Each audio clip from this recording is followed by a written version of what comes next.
We're live. Are we live right now? We're live. Welcome to the Heart Spark Podcast with your host, me, Anson Corsair. Today joining me is Justin Richard, and I'm really excited to talk music. This is my first musician on the podcast, and let's see. Where do we start? How are you, man? I'm well, doing all right. Yeah. Where do we start? You were just saying you have telepathy. Yeah. Yeah, we were talking about telepathy. We were talking about some study you found in autistic children. Oh yeah, I was telling you about the what was it? The telepathy tapes where nonverbal autistic children are telepathic, and they go to this place, this like imaginary place. It's not imaginary. It's a real place in their mind called the Hill, and they all talk to each other. Wow. At night. And this woman's done this like whole really, really professional series on it, and she's done all kinds of methods of trying to get scientific data where she can actually record and prove that they're reading the minds. Yeah.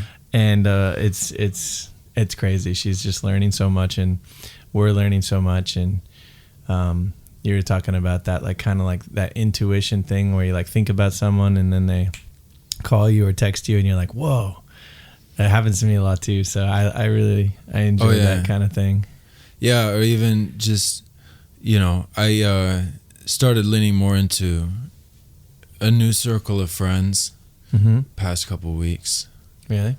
Yeah. Just kind of moving around, hanging out with different people.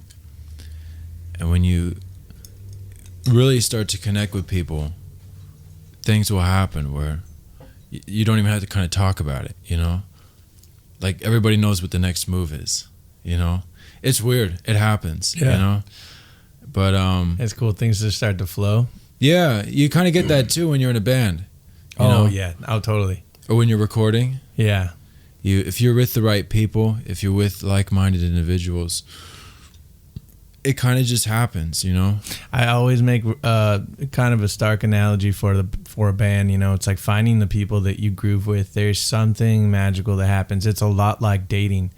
You can go on several dates and nothing clicks. Right. And then you go on one and you're like, whoa, we just spent like 4 hours together and we just started talking, and like that talking, that conversation is kind of like the music or the or I say like the live performances, like the sex, and the sex is really good, but then you get into like the logistics of everything later, and you have like 4 girlfriends or however many bandmates you have sure. 4 relationships where it's like this person wants that, this person wants this person's feelings are hurt. Oh yeah, a band is a marriage. Yeah. So we're definitely rolling good. So how's your band going? It's good. You guys practice? Band is good. Yeah, we're doing all right. Guys are very busy. Yeah. Everyone's busy with their own thing, which I'm happy for. But we got more shows coming up, and we're steadily moving. But Henry and Sam, and of course. Sam. Yeah. Henry, and Sam, and Mason. I mean, they're all so talented in their own ways that it's like the time I do get to pull them aside and say, let's work on the band for the next gig, it's kind of like it's an honor because they're very busy people. But yeah, they're good. I mean, I just got back from Henry's show. Yeah. Were you there? I didn't see it. I saw little clips online though. Yeah. When was it? He's great. Wednesday. Yeah, it's always he's incredible. First Wednesday. First Wednesday of the month? Of every month, yeah. Oh, cool. At the Night Owl. He's great. I mean, and his band is great.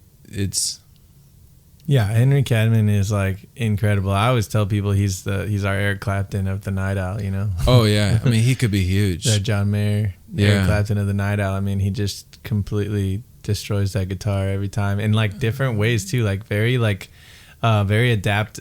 He adapts so well to different styles of music and plays just anything, and then he also plays like this very unique when he does his solo stuff. Sometimes like very unique. Like I feel like John Mayer style with like those cool jazzy chords and weird pauses and like rhythms. I don't know. Yeah, really cool.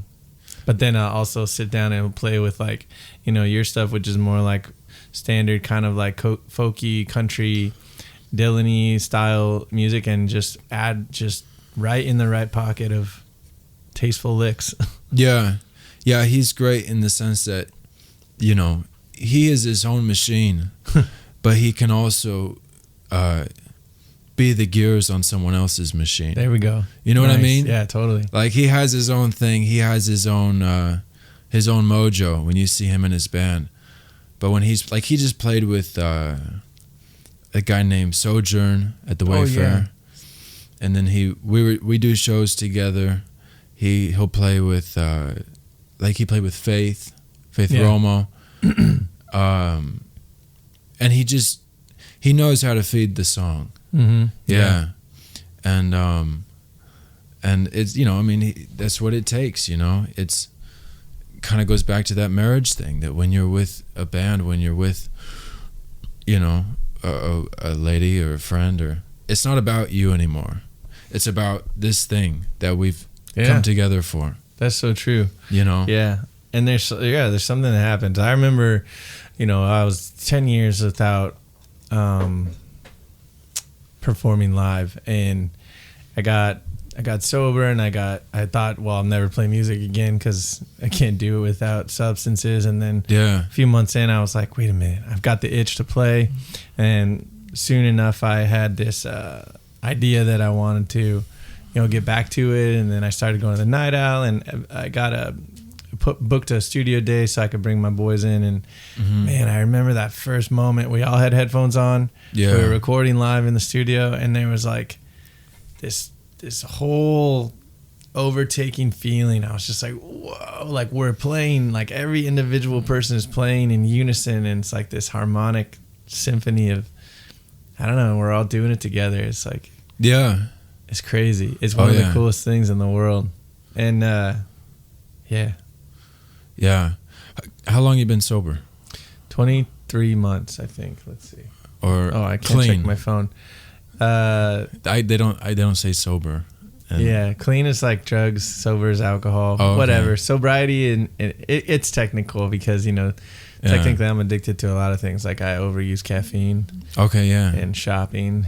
Sure. So some people feel like sobriety for them is defined differently. Like they got to make sure they do this and that. But I haven't taken a drink of alcohol in 23 months. Good for you, man. Is today the 13th? Today's the 12th. 23 months tomorrow. That's great. That's really good. Yeah. It's, you know, I mean, I you know some of my story. So, you know, I'm not a stranger to that world. And, but yeah, it's different for everybody. You know, some people can stomach a beer, and some people, Artie Lang.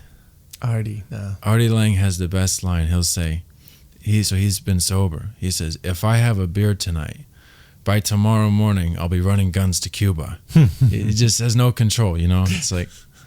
everyone has a different level of no control. Mine would probably be like a long, slippery slope. Of having a beer for a while, and then having 2 beers for a while, and 6 months would go by, and I'd be fine. And then I'd... believe that I could drink again, and then something like that. A year and a half later, I'd be drinking, you know, like 12 beers a day, and I'd be screwed up again. I met a guy in the rooms very similar to you. He was like, I hate when people say, like, I can't have 1 beer. He's like, because I could totally have 1 beer. He's like, but next week it's going to be 2 beers. And then next week it's going to be Coke. And then next week I'm filing for divorce. You know. Yeah, I got a friend who just did that, went through it, like he had a sip. He's like, I had a few sips, so he had 1. Yeah. He had a couple more, and then he had 7 one night. And that 7, he said a few things happened. You know, he found himself craving some cocaine. Yeah. And he broke a hole in the wall. Yeah. So it's like, well, yeah, it quickly goes back to the same old thing. Well, it's the deception, you know, because then you start to lie to yourself. Which is what, you know, we're good at. It's like, oh yeah. It's like, look, I just had one. I can have one tomorrow. I'll be fine. You know? That's why I like your song Rollin'. You know, it reminds me of like this concept of you just got to keep putting one foot in front of the other. Today may not feel very inspiring, but you just keep rolling. Yeah, no, it's a sentiment of, you know, like you said, you have to keep moving. Mm-hmm. You don't. I was out the other night, and this friend of mine said, an idle mind is the devil's workshop. And I was like, fuck yeah. You know what I mean? Yeah. Like, I'll say idle hands. Idle hands. I don't mind too, though. Yeah. I mean, or idle hands. Maybe that's what it was. Yeah. Idle hands. If you let yourself sit around too long doing nothing. Yeah. Something like that. Yeah, idle hands. I mean, it's always about just focus on the next step. You don't have to worry about tomorrow. You don't even have to worry about, like, you know, even this podcast. It's like, you know, I feel great being here, but it's like, I'm like, what am I going to do today? What the fuck are we going to talk about? Yeah. Like, what so much anxiety, future worry. Yeah. What if we hit like a part in the podcast that like we can't put out there? You know what I mean? Like we start talking, you know, obscene, you know what I mean? Drugs or just, and hookers and stuff. Yeah. Or just like, what do I do if like it gets awkward, you know? But it's like, you just have to focus on that. At least for me. Yeah. It's always been about, just give me the next step. You know? I know. It's weird. Like my mental state will be in a place of like, I can't kick out of it. I can't feel good. And then I'll start seeking like a cup of coffee or something. And I'll be like, oh, I feel better now. And then, or I'll clean a room or something. Oh yeah. And then I'll feel better. And I'll be like, okay. And then I'll get excited about the thing. And that's really like a key thing. I heard this thing, champions interpret anxiety as excitement. Yeah. So like everyone has anxiety or future worry. Yeah. But if you can harness that fear and turn it into excitement for the thing that's coming up, you know, like I'm actually really anxious about the Lincoln House on Thursday night. I'm playing 6 to 9 and it's a 3-hour set solo. Where is this? Covina. Yeah. Okay. And it's like a little swanky little cocktail lounge with food and drinks, and it's like a bar. It's cool. Yeah. It's a really cool vibe. But I'm all anxious about it because I feel like I've done 2-hour sets all day. I can do it, but I'm like, but now 3-hour set, like, you could. What am I gonna do? You know, how am I gonna talk to the people? What if they don't like the songs? What if they want to hear more covers? I don't have covers, and then all this stuff is going on. You know, yeah. But it's just normal, man. It's just like I gotta just shut it off, focus on right now. I was really excited about this actually, and I had no doubt that we would be talking for the whole time because you're a thinker, you know, and a talker. So yeah, you'll quit worrying about what people think of you once you realize how little they do. And it's not to like I thought about that too. I was like, dang, I'm thinking about them as if I were them. Yeah. And how I judge other music because I'm critical. Because I'm critical of myself. Then I was like, wait a minute, I'm not judging other music. I'm judging myself. Yeah. I'm projecting myself into the audience, and then I'm judging myself based on my own critical opinion of myself. Yeah. Yeah, and it's not to like, I'm not trying to put you down. It's like, goes for everybody, you know? I mean, people aren't thinking about us in the general sense because they're too busy thinking about themselves. Like you can think about somebody in your heart, you know? Like, I think about, you know, my grandmother or about a friend of mine, you know, in my heart. But consciously throughout the day, it's like, I'm thinking about, I want a glass of water. I got someplace to be. I'm going to go outside and smoke this cigarette. You know, it's not about, again, people are so more concerned about that next foot in front of the other. Yeah. That's a good place to go. I wrote down a few questions because I was like, one of the things that I really want to talk about is, well, this being the title of my podcast is Heart Spark. So Heart Spark. What sparks your heart? What ignites your soul? What drives you to get moving? What is that creative thing that, like, if there's one thing that you said you wanted to do, if you get to choose one thing to do, you do that, and that's that heart spark, right? So how did you get started in music, and how did you get hooked on it? Like, was there a specific moment? Yeah, there was. Take us back. Yeah. Is this on? Yeah. Okay, I just want to make sure. Yeah, it's just I turned off the speaker so we don't have feedback. But yeah, we're recording. We're live. I don't want to do like 2 hours of this and then we're like, we didn't get it. Yeah. Music was, it kind of, you know, I kind of fell into it. We good? Yeah, we're on. It was, I played music growing up, piano and trumpet. Oh yeah, you're real good on the keys. I remember we have some footage from the first party, and you're just sitting there, you're just jamming along. Yeah, and I was like, whoa, I forget that like you play keys because I always see you playing guitar. Yeah, I'm alright. I wish I was better. Well, but thank you. I wish I was better too. But and then it was like that itch came in middle school. Yeah. Yeah. I remember. I was at a high school football game. They used to take the middle schoolers that were in the wind ensemble. We used to go to the high school and play with the marching band like once a year. Okay. They did this for people in the 8th grade to kind of show them like, hey, if you continue, this is the opportunities you have. This is where you could be. Yeah. So I'm in the stands, got my trumpet. I'm there with, very intimidated, very... just there with all the high schoolers, and down on the sidelines right by the field was this rock and roll band, like drums, guitar, bass, some dude like wailing on a cowbell. and it was I'll never forget, I was up there with my friend Evan, and our team or someone's team was just scored, and the band goes, and they kick into the guitar solo of Time by Pink Floyd. Awesome. Oh, you kidding?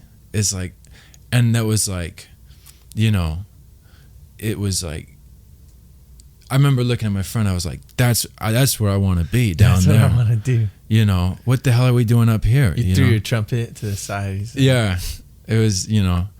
But going into high school, I did the marching band. I did. Did you keep playing trumpet? That's the one with the 3 on top, right? I wish I did. Yeah. I wish I learned saxophone. Ooh, yeah. Sax is so sexy. Yeah. A man who plays saxophone will never be short on women. or gigs, you know? Yeah, there's too many guitarists. There is. And I learned that too late in life. Yeah, same. But it's the best, man. It's so easy to travel with and take it anywhere you go. Yeah, very versatile. You know. So, you know, I think I was playing guitar for a little bit at that time. Yeah. But that was like the moment that totally popped my cherry. Yeah. I was like, and then, you know, fast forward, in high school, I eventually made it where I was playing on the sidelines in the band, you know, playing guitar, where I saw people like Donovan. You realized your dream moment. And once you go down that rabbit hole of rock music, it's like, you know, it is very hard to get out. Yeah, it's intoxicating. Oh yeah, no pun intended, but yeah, but the music is very intoxicating. So that's how it happened, you know. I started playing in high school, and we would play at lunchtime in the quad, and we would play theater shows. And did you start your own band or join the band that was up there? Yeah. We had a band in school through a class, and then I eventually did do my own band. My senior year, I got a little 3-piece band together. Bass, drums, and guitar? We did drums, bass, and guitar, yeah. Yeah. And I would sing a couple of the songs, you know. We would do instrumentals, you know. Okay. Just kind of like a jam band. Cool. But, you know, I think I remember I sang Lowrider, and I sang... That's like a great song. Yeah. Doom, doom, doom. Oh, my friends. Yeah. The bass line's so good. Oh, God. And just the drum standard, just like yeah, it's good.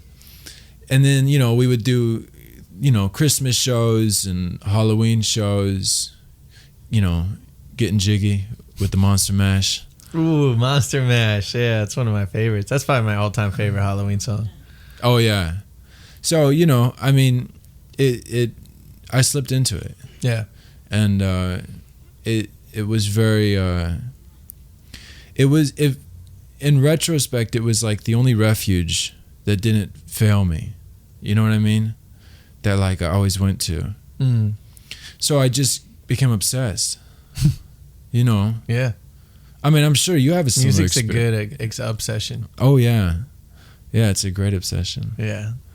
Music, the universal language, Yeah. Yeah, I mean, even when you think about, like people touring in Asia. Yeah. And they don't even speak the language. Yeah.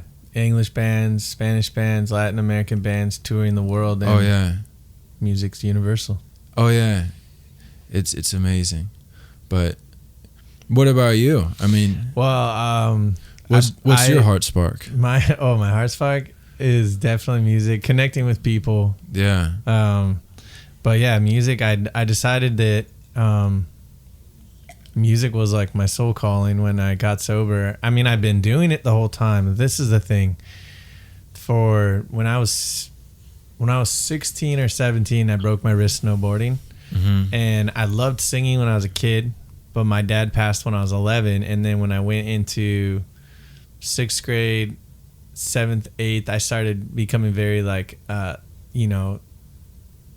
don't know, preteen, like shy and the girl, self-conscious. Sure. And so I didn't really pursue anything musical. I was like skateboarding, rollerblading, snowboarding, mm-hmm. stuff like that. And didn't think I didn't want to learn the guitar. I broke my wrist when I was 17 snowboarding, and my buddy, I couldn't snowboard anymore. So my buddy pulled out a guitar and he was like, Anson, he's like, you got to sing the other part of this song. It's a duet. It's Taking Back Sunday, cute without the E. And I was like, what is this? And he's like showing me this music. And at this point, it was my first like real friend in high school. Yeah. And he starts showing me and he's playing these cool chords. Your lipstick is called Who Don't Bother Angel. And I have to sing all the other parts, right? And I start singing. I'm like, I get hooked on it. And I was like, this is the best thing in the world. And we go and we sing for a couple, like we sing it just in the backyard at a couple of high school parties. And of course the girls are like, whoa, you sing? Yeah. And all that stuff. And I was like, I love it. Like, it's not even about the attention. It was about the feeling that they came when I was singing the song with someone else, Oh, yeah. And then, but the attention's great too, It's fun to set a mood in an atmosphere and like to show someone something and have them respond positively. And like, you see them light up with like, whoa, that was great, Mm-hmm. And so I told myself, when I get this cast off, I'm buying a guitar. And we went down to the pawn shop when I got the cast off, and I bought a $70 guitar, acoustic blue guitar. It was really cheap and crappy, and I learned how to play Batman, I think. That's awesome. And then, you still have it? No, I gave it to someone or something, sold it. I was like, this isn't even worth keeping. Oh, man. Yeah. I don't know. I'm not a fan of that the color blues and reds and guitars, but it did its job. I think I gave it to my cousin or nephew or something. Yeah. So, but yeah, I ever since then I started writing songs immediately. Once I could throw 3 chords together. Yeah. A minor, C, G or something. So you've always been writing? Yeah, like the first year, I think. It was probably like the first 6 months. I you got to go through that grueling part of bleeding fingers and chord progression. The chords don't work, fingers don't move, and then about a year in, you're finally making chords and open chords at least. Mm-hmm. And then I wrote my first song, A minor, C, G, I think. Oh yeah.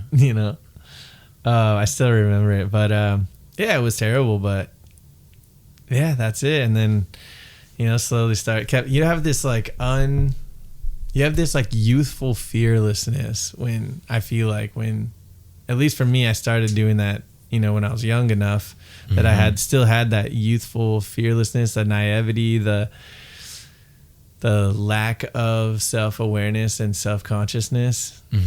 And then slowly but surely that came in. I started comparing myself to other people. Yeah. And realized that I didn't want to do that. There was a quote that I use. You didn't want to do what? I didn't want to compare myself to other people. Oh, yeah. Because it was hurting my creation. Yeah. And so I saw this quote on like Facebook or MySpace back in the day, and it said, self-consciousness is the enemy of creativity. And I like latched onto that quote, and I said, if my music just helps one person, then it's worth it. And that's what I do. So today, just keep rolling. Yeah. Yeah. Comparison kills contentment. Yeah. Comparison is the thief of joy. It is, it's, and perspective is huge. Yeah. Like, you know what I mean? Like I talk, like people I've met or that I've worked with along the way that just are never happy with their guitar playing or they don't practice, right? And I'm like, dude, like you got to celebrate the little wins, like just play the 2-chord song and then we'll do 3 chords and then we'll do, you know what I mean? Or when I was giving music lessons, but it's a greater truth for life. It's, it's easy, especially here, like you see people that have more than you or that have something you don't have, whether it's something with the personality or something with where you live or something with whatever it is, better singing voice or better guitar playing or, they could play saxophone and I can't, it's like, but it's, I believe that if I'm to compare at all, I should only really compare like to who I was yesterday. You know what I mean? Mm-hmm. I mean, because people have things I don't, and that you don't, but we also have things that they don't. Yeah, totally. Yeah, and it doesn't make anyone better or worse. Yeah, and the perspective thing is like even things that are bad can be good. Like performing at a show and kind of, let's say, blowing it, can end up being something that turns out really good because you overcame your fear. Maybe it was your first show, and or maybe it motivated you to practice more or to like see something differently. So even these like tragic moments or even the worst moments, can end up becoming these lessons in life that give us something positive. Oh yeah, for sure. Yeah. So, what do you feel like? What do you feel like compels you to write songs? Like when you get a song coming in, where did it come from? That's funny. It's like I was meeting with a guy yesterday, a producer who, he says, I like that song of yours, 500 Photo Albums. He was like, how'd you write that? And I was like, well, I lived it, I mean, he was like, I like that, like he thought I just read it from a book, and sometimes I do, like sometimes I'll read books or watch a movie and then I'll write about, what I saw. Like I wrote a song about, inspired by Tom Sawyer, but oftentimes, I know some people, like I was talking with Ashton Livesey about this one time. She was like, man, when I'm going through it, like that's when I write the song. That's when, it's not up to me, like I have to go through it and then I get to write the song. You know what I mean? Yeah. It's like kind of like mourning too. Like I'll go through something hard, like a breakup or someone I love died. Mm-hmm. And I might not cry at the funeral, or I might not cry during the breakup. And then 7 months later, I'll watch a movie that reminds me of them, and I'll just be like wrecked.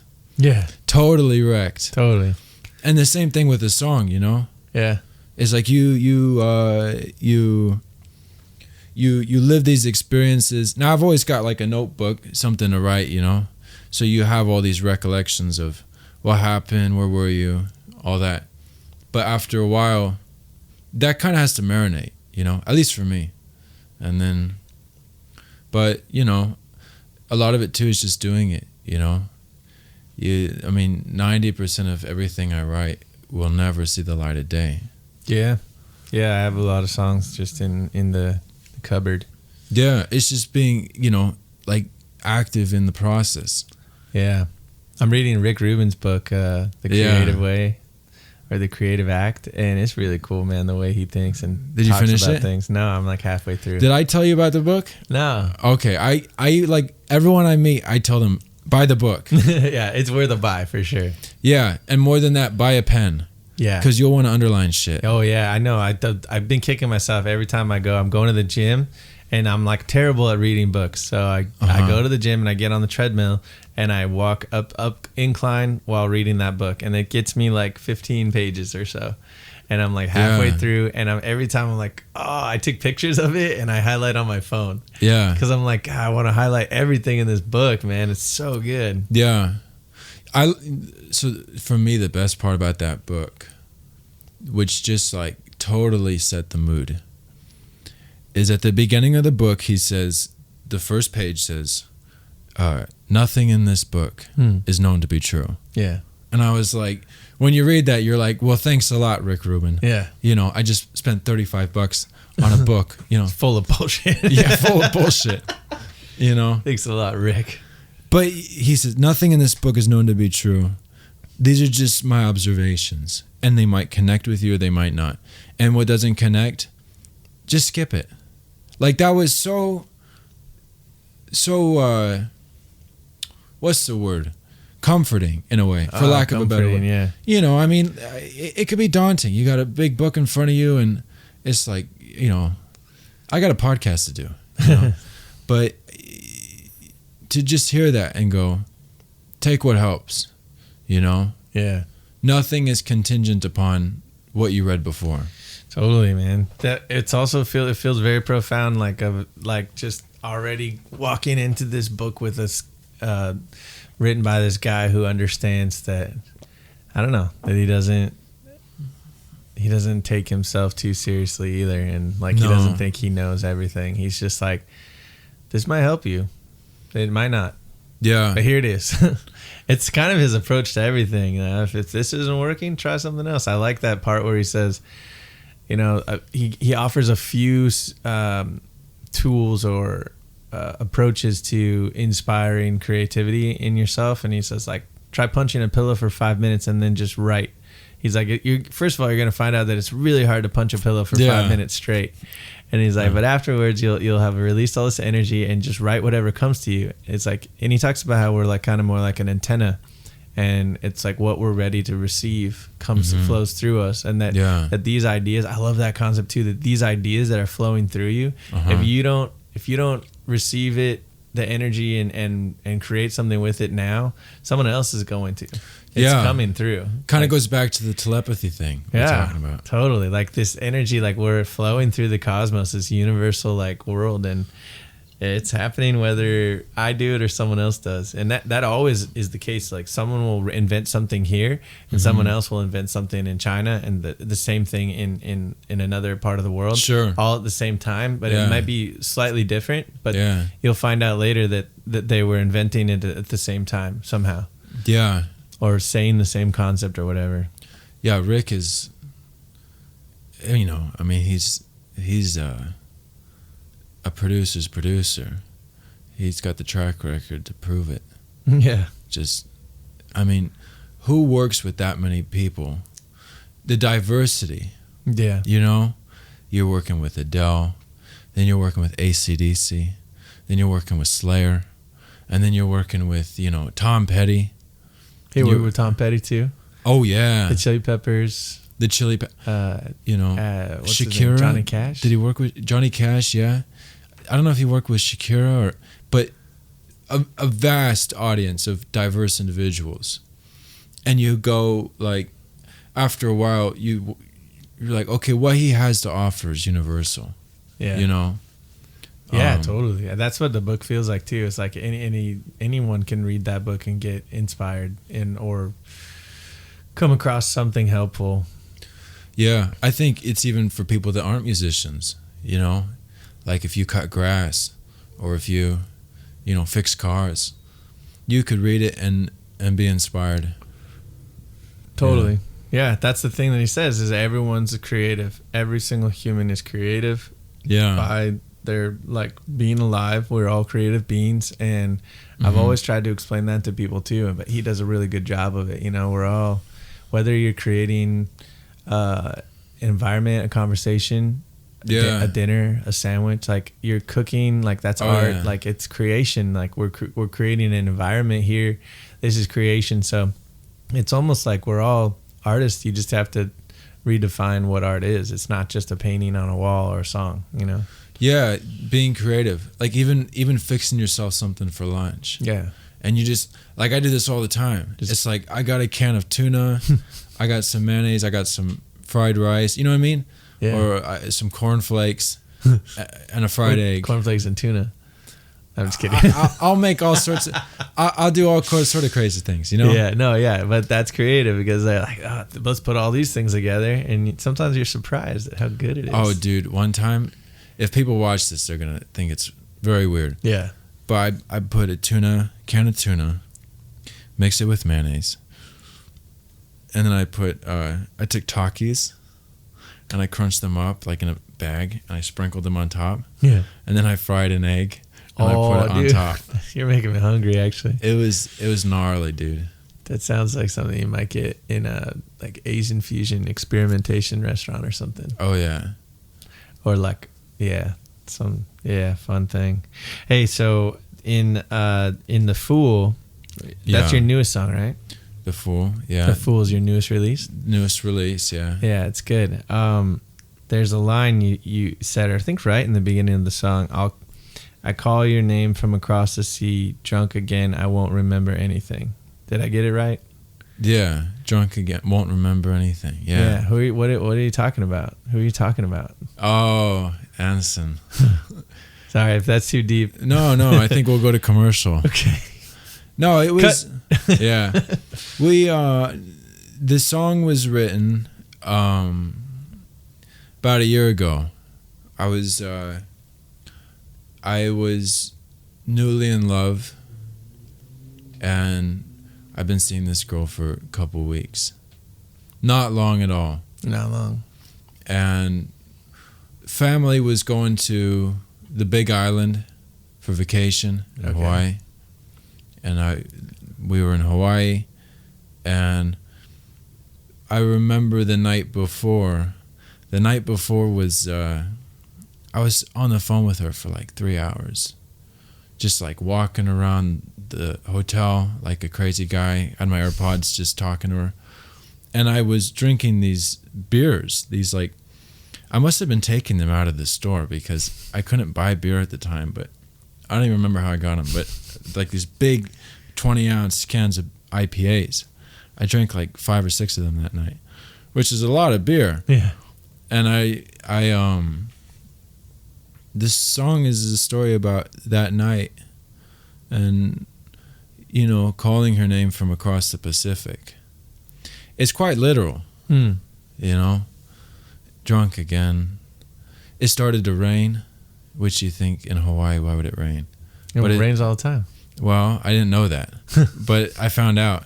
And I was so inebriated. I just remember sitting out there and getting drenched and still being on the phone with her, And I woke up the next morning and it was all there. That was like one of the first songs I wrote that I wrote it as fast as I lived it. Yeah. That's cool. I love it when a song just comes out like that. Yeah. It happened quick. Yeah. Yeah. That's cool, man. Yeah, I just listened to that and I was like, that line just stood out to me, so. Yeah. It was great. most of it was there. Oh goodness, I should have turned my phone off. Yeah, it's all right. It's all right. Let me turn it off real quick. My friend Steve's calling me. So, yeah, The Fool and Rollin' are both new songs, new releases, and they're really good, man. They're really phenomenal production. And you told me a little bit. You told me that you went to Nashville. Yeah, Nashville. So there's a lot of questions, a lot of story here, right? Sure. What I got to know is everything, really. Who, what, okay. How did you decide to go to Nashville? Who did you find? How did you find them? Why did you want to go to Nashville? Why did you want to go over there and record with these people? And I mean, it sounds great. So that might be the reason why. Yeah, it sounds really good. It sounds super high quality, professional. Feels like it could be the backtrack of a movie or show or TV show or something. Yeah, tell us the story, man. How did it start? When did you decide you were going to go to Nashville and cut these two songs, and how did you meet these people? It was more of like an unfolding. I had a friend. I have a friend who was going to see me play in West Hollywood. Okay. My friend used to do backyard shows. All right. She was a friend of a friend, and she said, "I'm going to Tennessee. I'm moving out there. And anytime you want to come and check out the city, you're welcome to stay at my place." So anyway, I always had that in the back of my head, I should go, I should check it out. Why not? I have a place to stay.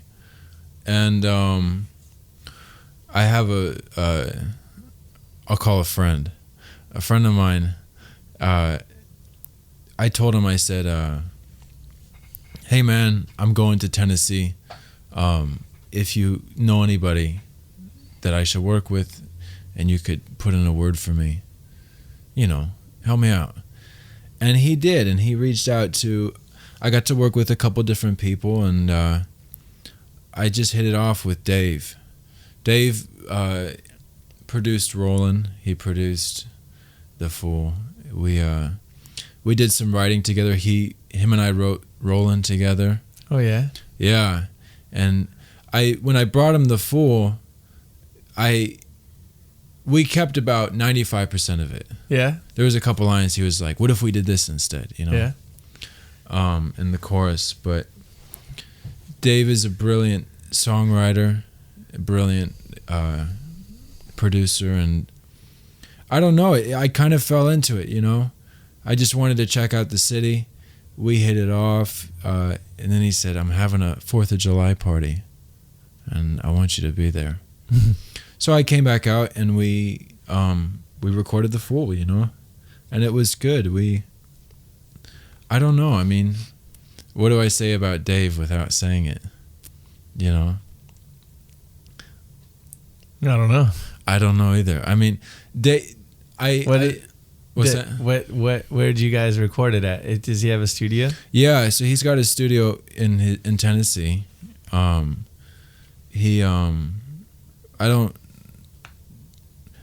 People give me a hard time all the time because they're like, "You're so secretive. You're like a recluse with who are you working with? Who are you?" And but I talk about Dave because he wouldn't care, but yeah, Dave is he was a big songwriter, ghostwriter in the early 2000s. Cool. And yeah, I was able to write songs that ended up on the radio, and so you just got a lot of experience in the industry. Yeah. Writing songs, recording songs. Yeah. Technique is great because the song sounds amazing. I think there were female back vocals on one of the songs too. Yeah. So did you guys have someone come in and do that? Yeah. So we were doing Rollin' one day, and I took my Uber out to his place, and I walked back, and he's reading this book, and I was like, "What do you think of Rollin'?"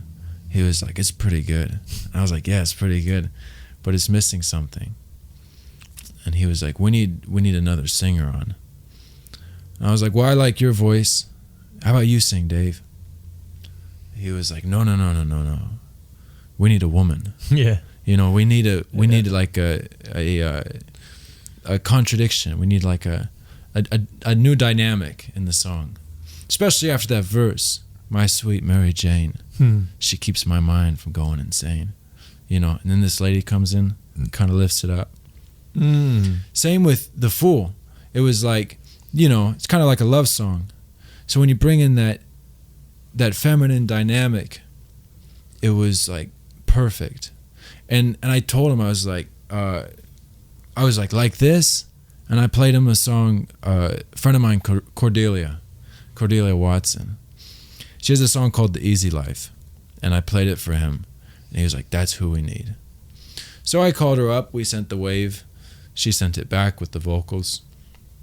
That was it. That was it. Yeah. Oh, it's like it was like a email thing. Yeah. No, it's, you know. Yeah. Yeah. They didn't come into the studio. No. That's really cool, man. Yeah. So, you know, props to her, and she writes great music too. She's great. Yeah. Cordelia Watson. Yeah, you should look her up. I will. I know she's got more stuff coming, but what's out is good. That's really cool, man. So you met Dave kind of through a friend. Yeah. And then, yeah. Yeah, he's just, you know, great guy, great writer. And, you know, I mean, he's got songs out that, you know, we've probably all heard at some point. It's right. like, wow, what a gift, you know? Just like to be in the presence of, you know, such talented people, you know? Yeah, it's amazing. But that feeling too is like, it is so, what's the word? So it's so inclusive, that feeling, you know? Like I'll be at the Night Owl, and like when you played your song, you know, and I remember coming up to you afterwards, and I was like, dude, Bob Marley would totally record that song. Which one was that? It was a very like happy, heartfelt song. Oh, cool. And I don't remember the title of it, but I was like, just like enamored, like, wow, you know? And even watching Henry and, you know, watching Sam on drums. Yeah. And seeing Mason sing. Yeah. You know, that feeling is so, you know, inclusive to people that, you know, whether you've written these big songs or whether, you know, we're still in the trenches or whether we're just doing this for fun, you know? Yeah. That's cool, man. I mean, obviously the dream is to get a song that goes big, but I do it whether I Is that your dream? I mean, isn't that a dream? Isn't that a dream? Is it your dream? Is it a dream? I think it's not my dream to like get famous, but it would be a dream to have a song get so big that it like, you know, made you famous, that it made money. Yeah. That it supported me financially, that it gave me a level of freedom from financial insecurity, that, you know, I mean, gosh, do what you love and you'll never work a day in your life. If you could make enough money to survive on music, that's the dream, right? Yeah. If you're doing the one thing that you absolutely love and you're also making money doing it. I went through multiple periods in my life where I didn't want that. I had to like almost like quit because there was fear around that. I didn't want to be famous. Like looking at some of the musicians who get famous and what happens to them. Yeah. In that world. So, but it's like there's a way to not become famous but still make money with music, you know? Like this guy, the songwriter, Dave, no one knows who he is, like the country artist, but he writes the song for the country artist and he gets to sit behind the scenes and, you know, still work on his passion. Yeah. So there's other avenues to live the dream and not ruin your life with fame, you know?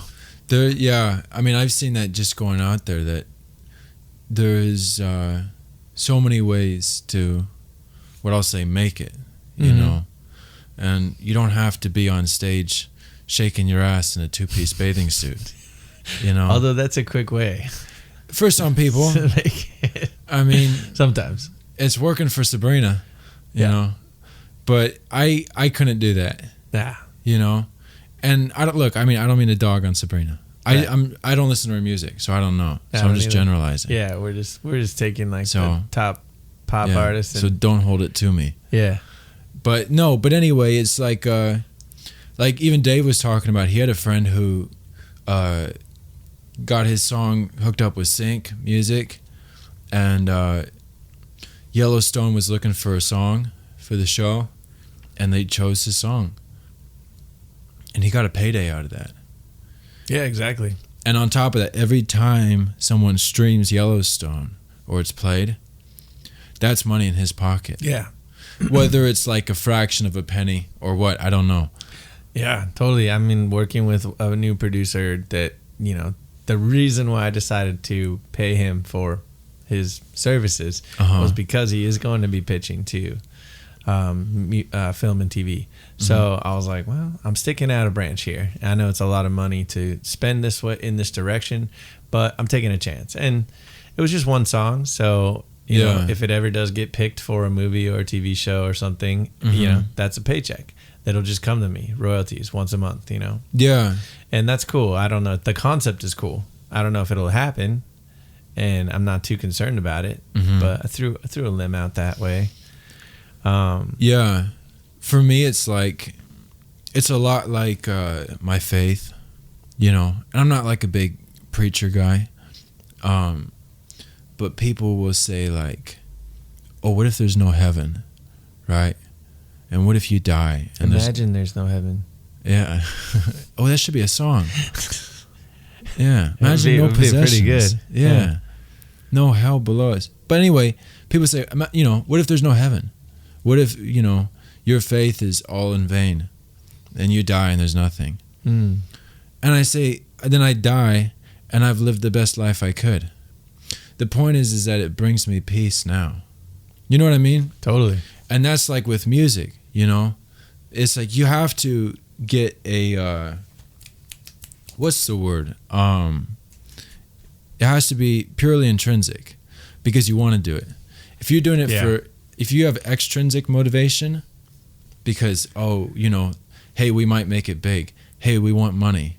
We want to get laid. Right. You know, it's like you have to, like you said with your band, or when you go up and you're singing with your friend, you get goosebumps or your heart starts beating faster and you feel loose, you know?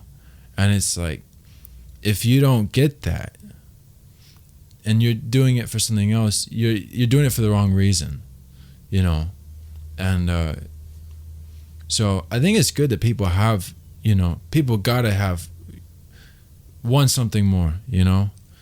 And but you have to love it for the moment being. Totally. Yeah, that's the thing where it's like I was getting kind of convoluted with it back, 10 years ago when my first album came out. Yeah.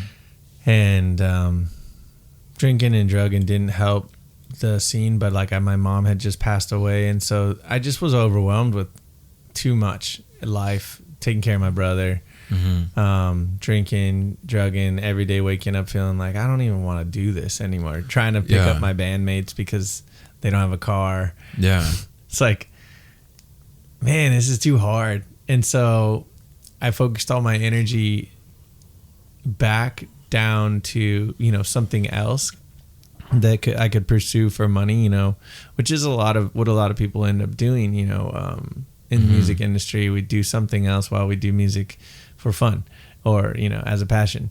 And I started doing woodworking and, just taking care of my brother, taking care of the house, house projects and upgrades and stuff like that. And but I still did music as a hobby, so the intrinsic motivation for music was still there. It's just the pressure of having it be something was gone, which was nice.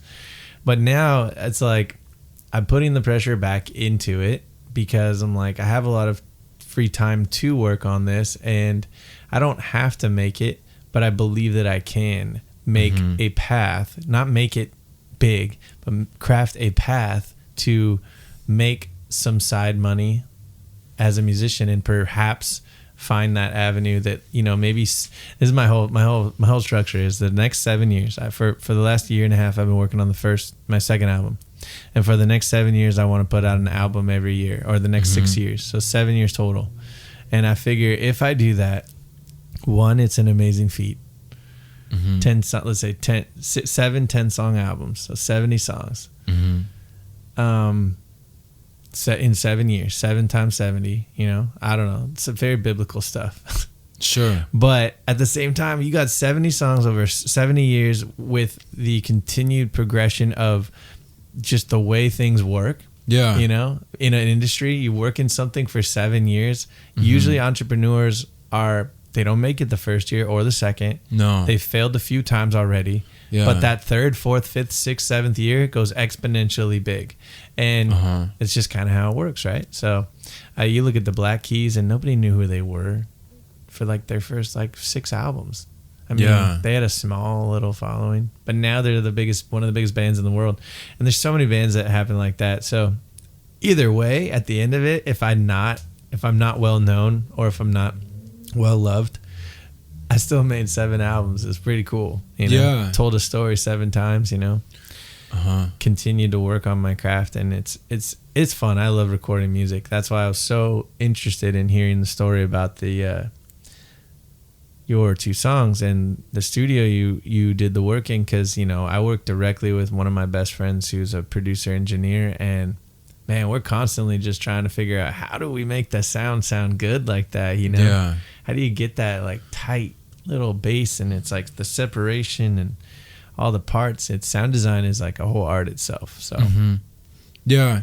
And even 7 years from now, when you have your 70 songs and your 7 albums, you're still gonna do another album. Yeah, you're still gonna want to go up and perform. Yeah, it's not 7 years from now when I finish my 7th album, I'm done forever. Yeah, it's a friend of mine was asking what do you want to do? What's the goal? And I was just to keep doing what I'm doing. You never really arrive. If you arrive, then you're not really into it. There should be a party that's this insatiable desire to just do it. Even going to Nashville and doing the Fool and putting it out. I might not ever play it live, but I just wanted to do it, or putting a book together, or putting together another song, or writing another song. It's just that's the calling of a creative person, is output. Yeah, totally. Yeah, I've another aspiration is to write a book at some point. Maybe by the time I'm 50, publish a book about my life. Or maybe something. You could write it on the treadmill. Yeah. You've been reading on the treadmill. Okay. I like that idea. Yeah. But yeah, man, it's a journey, Yeah. It's a good one to be on. You get experiences that, what I'll say, normal people don't really get. Even the other night when you brought Michael on stage, and Michael saying, "Don't let the sun go down on me." Yeah, that was great. It's everyone was just I was crying, and I was just so moved by this performance, Yeah. We could really get into it, but it's even just the song he chose, and the nature of just the love and the people coming together, and the power in song, for him to go up there and to sing that, and it was so moving. You're not going to get that, watching daytime TV, or whatever people watch. It's daytime TV. I don't know, but you know what I mean? No, yeah, I do. And it is amazing. I definitely was tearing up. Same thing, kind of seeing the whole picture, Michael and I coming into this community, and then welcoming us in with open arms, and eventually him, going up there and singing that song. And it's probably one of his favorite songs, and he belts it out in such an emotional way too. Yeah. But I was wow, I can't believe just all the realizations, like, you know, that I'm like in a community that cares and that loves music and loves to share everyone's like moments with them. And yeah, it was just really cool. Yeah. What a moment. Yeah, what a moment. Yeah. There's moments that like I've had at the Night Owl that I'll never forget. I mean, I've been there for almost 3 years. Yeah. So blues jams and like the night I met Henry, you know, the shows that happened there. But I won't forget that. That was awesome, you know. Totally. Yeah. Are you, so you got any other songs that you're going to be recording or working on soon? Yeah. Yeah. I hate to say that I'm working on it because it's like, or I'm thinking about doing something because it's like everyone's thinking about doing something. Yeah. You know, I think Henry Ford said that no one built a legacy on what they said they were going to do. Somebody said that. I said it. You know, so like it is, yeah, I have some ideas, but you'll hear about it when it comes out. Right. Like nobody knew I was working on these songs until I said, hey, it's finished. Yeah. You know?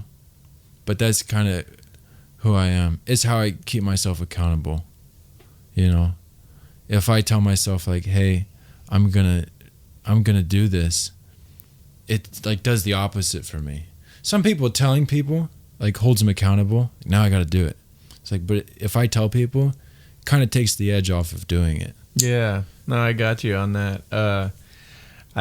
I tend to start the project and then like with this, my personal album project right now, I've been working on it for 16 months. So I eventually started talking about it because I was like, it's real, like it's happening. It's in progress. And I'm like, but before then I didn't announce it or anything. You know? Yeah. I just wanted to get started on it. And it's really cool. And the first song I have coming out is the big song from 11 years ago when my mom passed away. And yeah, it's a very emotional song. So a ballad to like wanting to do better and just honoring my mom. She had a lot of courage, you know, and strength. And she definitely, you know, gave Michael and I an amazing life and then left us like such a cool legacy, you know, like this house and our relationship has really gotten good since I got sober, especially. Yeah. But it's always been good.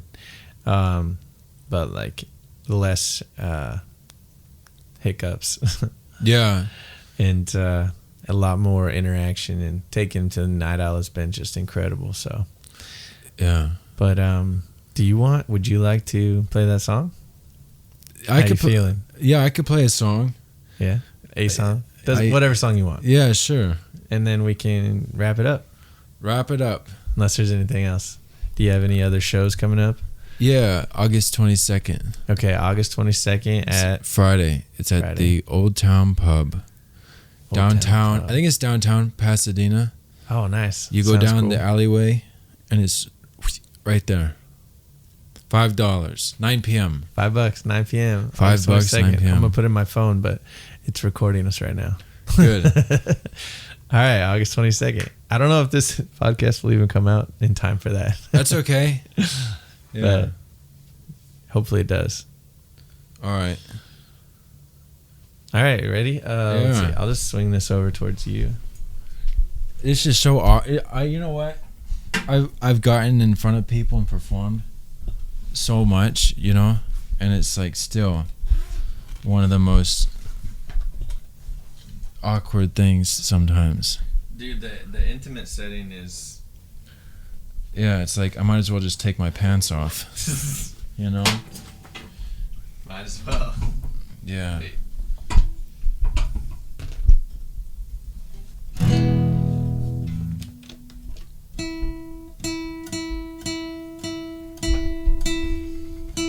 So you've never done a podcast with a musician? No, you're the first musician on the show. Well, I'm honored. I appreciate it. Yeah, man. I don't even know why I asked you first. I forget. There was some sort of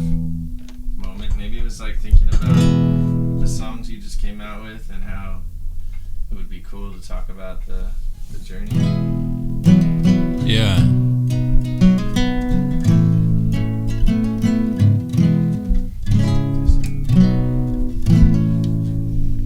Is that alright? Yep, that's good. Okay, cool. You got a signal on this guitar? Is this good? Yeah, good. All right. This is called Traveler.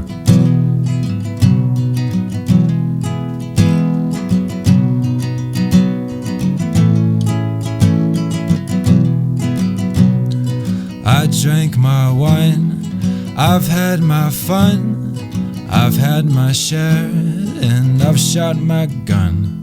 I've spent the night on a cold robbery, wake up the next morning on a bended knee. And I've seen the river, and I've seen the slums, and I've made friends with the rich and the bums. I don't think too much about the things that I do. I'm just a traveler, I'm just passing through. Oh, I'm just a traveler, I'm just passing through. And I've been entrusted with a young woman's heart. The loan gathered interest, then I tore it apart. I sold the stock, then I went downtown and bought me a new one with a musical sound. Still the old cliche shines like the stars in the night. If it's so wrong, then why the hell's it feel right? Still I paid for my sins, all the hearts that I broke. And I'm just a traveler passing through like the smoke. Oh, I'm just a traveler passing through like the smoke.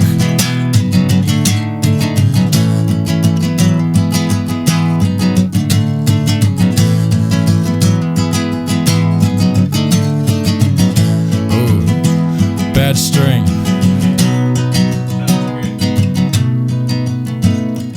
Kids become parents, and parents become graves. Then they lose all the years worth of money they saved.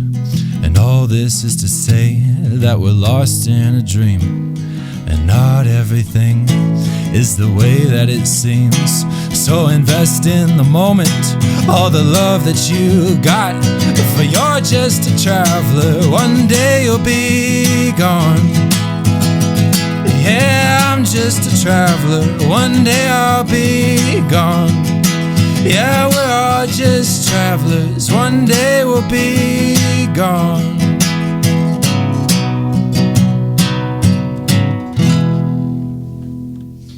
Yeah, man, that was great. Thank you. That song new? Yeah, it's a new song.